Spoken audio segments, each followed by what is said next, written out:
Porém tu, Senhor, és o meu escudo protetor, és a minha glória e o que exalta a minha cabeça.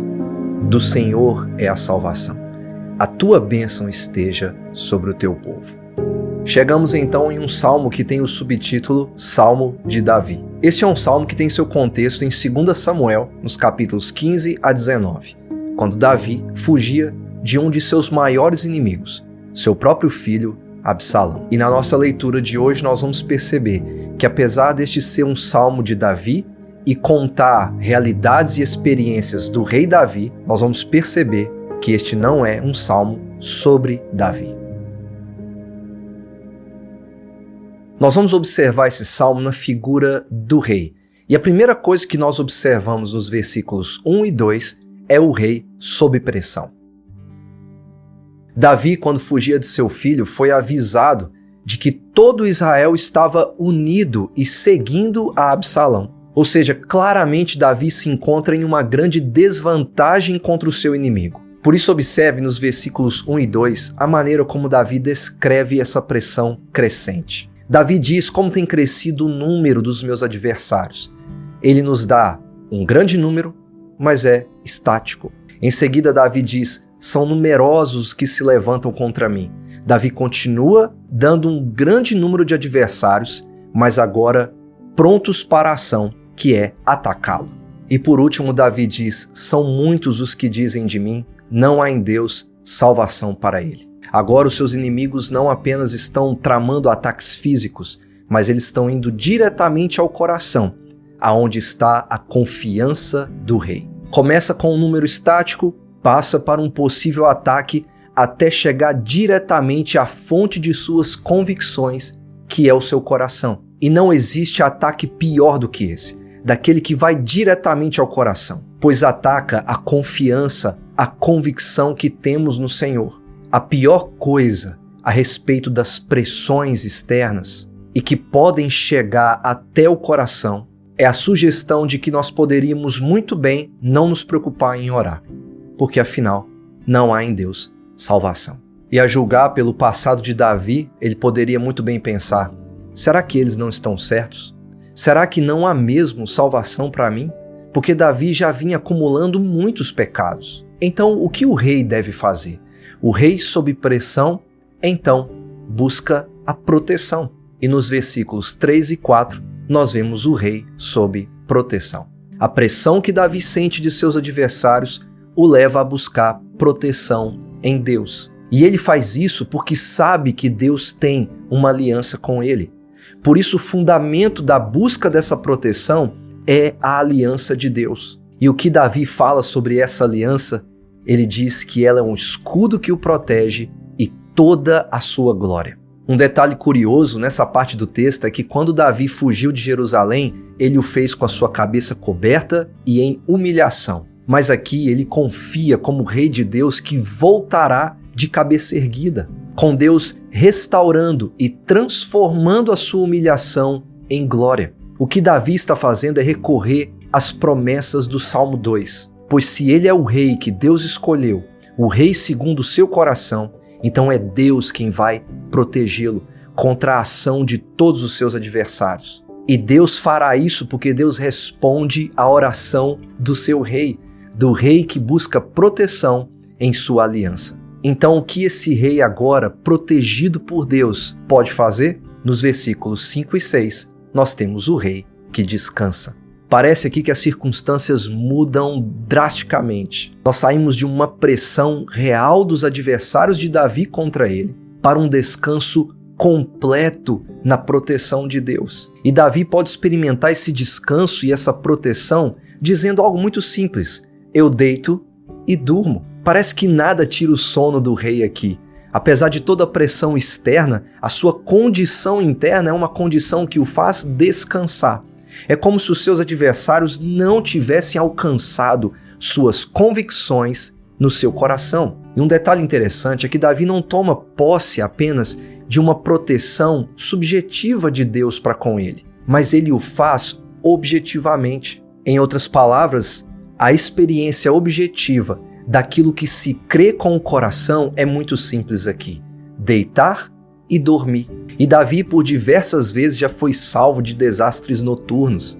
Deus já salvou Davi várias vezes enquanto ele dormia. E é muito interessante observar que enquanto os inimigos não descansam, o rei descansa. E o descanso não é apenas o sono tranquilo, mas Davi fala também de um levantar seguro. Pois se Deus é a razão do seu dormir, do seu descansar, Deus também é a razão do seu levantar. E isso faz a gente pensar, como eu posso saber que eu vou acordar amanhã? Nós aprendemos na Bíblia uma lição muito simples. Se Deus quiser, amanhã nós vamos despertar. A vida está completamente nas mãos de Deus e o rei sabe disso. Então deite-se, durma e experimente na prática aquilo que você crê com o coração. Pois até no travesseiro, Deus governa a nossa vida. E pense no quanto Deus pode fazer enquanto nós estamos descansando nele. O bom descanso, ele só existe porque Deus é quem sustenta. Portanto, o rei descansa para experimentar a maior bênção de todas. Quando nós vemos nos versículos 7 e 8, o rei que é salvo. Davi ecoa aqui um texto de Números quando ele diz, levanta-te, Senhor. Isso porque no passado a presença da Arca da Aliança era um sinal da presença de Deus no meio do seu povo. E o que Davi está fazendo aqui é clamando para que Deus esteja à frente de suas batalhas. E é muito curiosa a maneira como ele termina, dizendo para que Deus quebre os queixos e arranque os dentes dos seus inimigos. Parece que Davi está nos dando aqui uma imagem dele como uma presa que foge dos seus predadores que estão prontos para devorá-lo. Mas Davi quer mais do que apenas não ser caçado por eles. O que Davi está querendo com isso é dizer que os seus inimigos sejam incapazes de continuar dizendo o que eles estão dizendo. Não há em Deus salvação para você. A oração do Salmo 3 mostra que existe proteção sim em Deus e que existe nele salvação, porque o rei ora e o faz sob a proteção daquele que pode salvá-lo. Nós observamos os Salmos e então vemos que Davi experimentou todas as pressões de seus inimigos.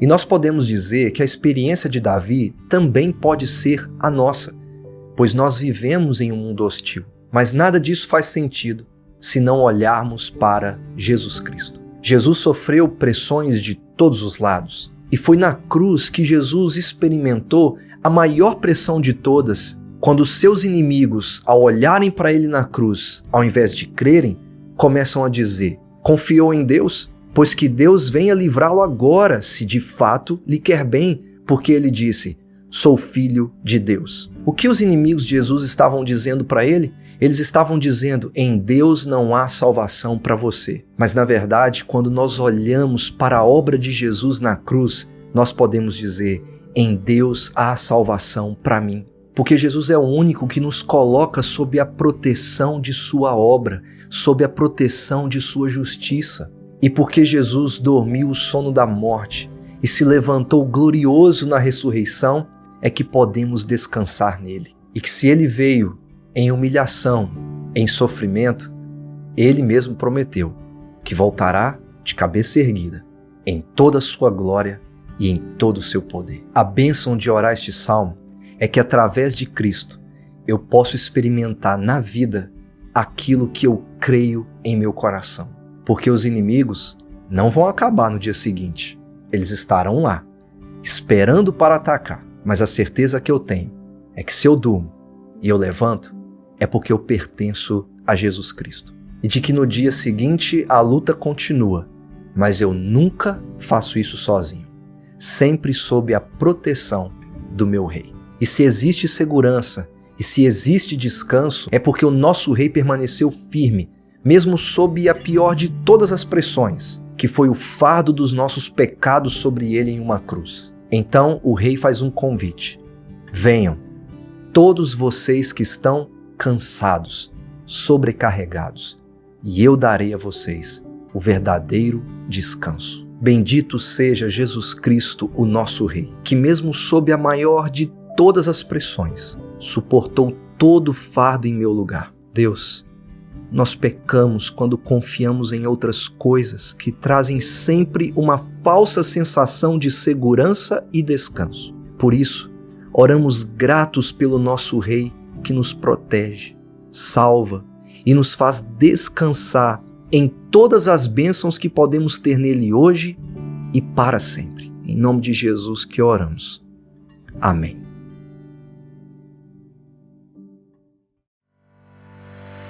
Bom, lemos mais um salmo. Se você ainda não é inscrito no nosso canal, se inscreva. Lembre-se também de deixar o seu gostei e um comentário e compartilhar esse vídeo com alguém que você sabe que vai gostar desse tipo de conteúdo. Então é isso, te vejo no próximo salmo. Que Deus abençoe a sua vida. Um grande abraço e até a próxima.